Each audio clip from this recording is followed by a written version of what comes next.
stand up against them now. We have to. We have a duty to do it. How are the people? Yeah. How are the people? Does it shock anyone that people that write memos cavalierly, publicly, that they can torture small children in front of their parents with pliers? They mentioned pliers. Torturing small children with pliers in front of their parents. Do you think people like that wouldn't carry out a 9/11 style attack? Think about it. Yeah, they would. Think about the insane hubris, the insane arrogance to write something like that. Yesterday morning, I was on a radio station in Philadelphia. And the host was saying, well, you know, I've checked out your information and I can't say it's not true, but I just can't believe it. I just can't believe it. I just can't believe it. I just can't believe it. I just can't believe our government would do something like this. And the host happened to be a black man. And I didn't use this example because he was a black man. You hear me every day on the radio talk about it. Tens of thousands of black men, first they claimed had it, they allowed them to keep it and spread it, then it turned out had given it to them. Our government gave thousands of black men syphilis and over 45 years watched them die and watched them spread it to tens of thousands of others. A cold-blooded government that would do something like that, and that started, my friends, way back in the 1930s and ran right through into the early 1980s.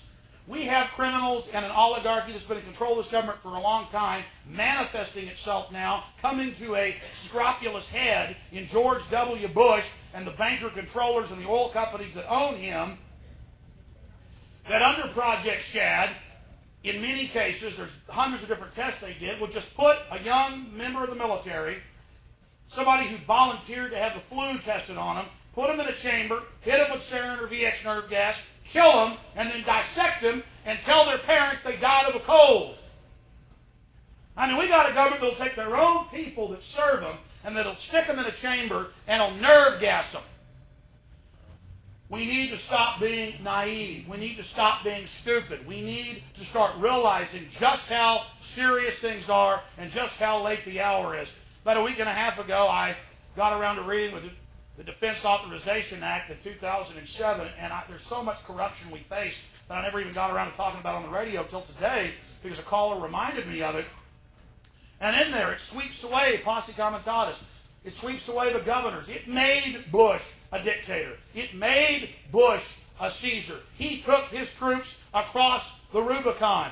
The difference is Julius Caesar had the support of his legions when he led them across the Rubicon. And I assure you, this criminal, illegitimate, enemy combatant, terrorist government does not have the support of the troops as they cross this Rubicon.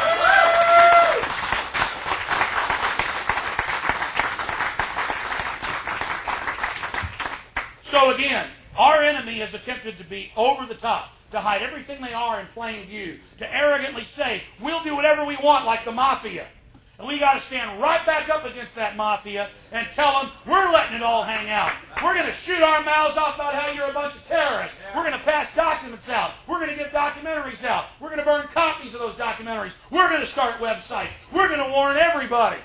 And if you try something like you just did down in Mexico against unarmed people, you're going to get something different in the United States. You can guarantee it. And I want to remind you of something. Things are going to get a lot worse before they get better. And some of us aren't going to make it through this war and make it through this battle. But together with this idea, like they say in V for Vendetta, ideas are bulletproof and we've already won. Yeah.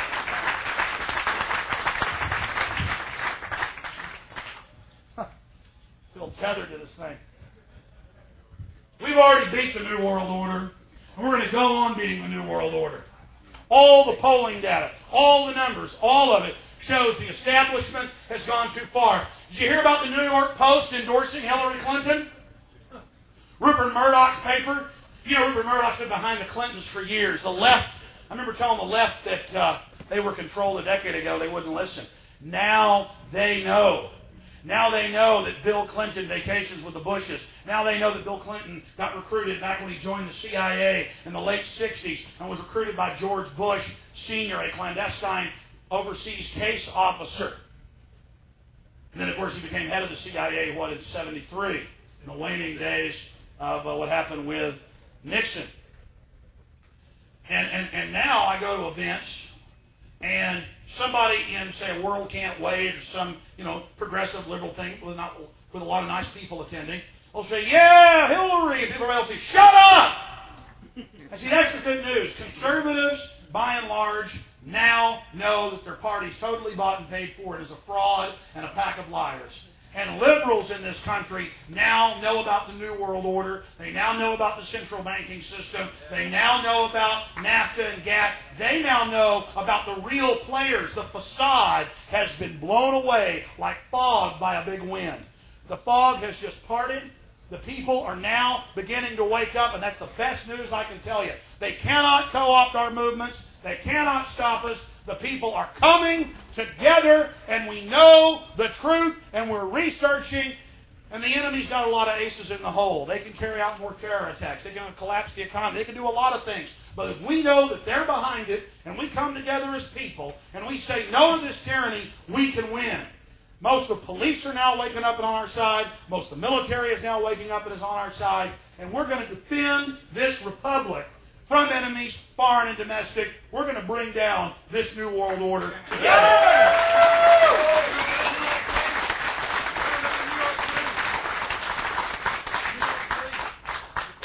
Well, that's right. That's a good point. When we were in New York for the 5-year anniversary just a month or so ago, about 60-70% of the police agreed with us. I had police captains when we had cameras on them go, hey, it's an inside job, and we want a real investigation. Hey, we support you. We know too. Yeah. I'd have to say about 90+% of the firefighters agreed. And there were a few of them who'd flip us off and who emotionally couldn't deal with it because it is scary. But we've gone from 2.5 years ago when I was there, where a lot of them disagreed with us, probably 50-50, to the vast majority now knowing that we're telling the truth. And the few that are brainwashed or brain dead, they now just kind of mumble under their breath and aren't as arrogant and out in the open about it anymore. And it's because of so many other things. We now know that they premeditatedly lied about WMDs. We now know they premeditatedly planned to get U.S. aircraft shot down to then try to suck the UN into it. We now know that they've had hundreds of billions in no-bid contracts and won't open up their books. We now know that they've lied and lied and lied. And Christian conservatives now have seen enough stories to know that the Republican Party is a gay sex cult. So just everybody knows that whatever they tell you they are, it's the opposite. And whatever they tell you they are, it's 180 degrees. And people are now learning how to vet information. They're learning how to check out information. I've always said, don't believe me, check out my facts. In fact, I've used that. You guys, when I make a mistake sometimes, you help me find out about it. That's good. I want to tell the truth. We want to get the job done. We want to have a free country to live in. That's the difference between the exploding alternative press and the so-called mainstream press. And that's the other good news. European Union expansion failed last year. The Pan-American Union, they were going to go ahead and not just launch the North American, but the Pan-American Union, it failed because of Hugo Chavez last year. You know what else happened? A lot of other exciting things happened. And again, it just buoys my soul to see this happening. Newspaper readership every year, every month, every day drops precipitously. People watching cable news, not just Fox, drops precipitously. Rush Limbaugh has lost around 30% of his radio audience in the last few years.